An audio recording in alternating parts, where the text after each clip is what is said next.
Сегодня Всемирный день борьбы с онкологией. Каждый год рак уносит миллионы жизней по всему миру. Только на Кубани в год, вдумайтесь, обнаруживают около 30 тысяч новых случаев заболевания. Никите Никифорову страшный диагноз поставили 3 года назад. В то время как одноклассники сдавали ЕГЭ, ему делали операцию, удаляли опухоль.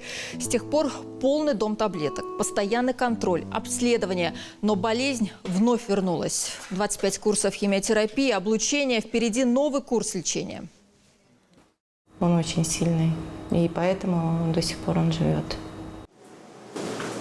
Практически в это же время профессиональная спортсменка Мария Киреева столкнулась с такой же болезнью. В борьбе за жизнь ей ампутировали ногу. Здесь, на этих кадрах, спустя 3 месяца она учится ходить. Новая бионическая нога, новые испытания. Но она нашла в себе силы принять себя другую.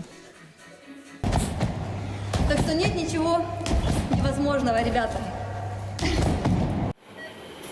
В операционной клинической больнице день борьбы с онкологией каждый день. И результат в этой непростой схватке бывает разным. Слишком коварна эта болезнь.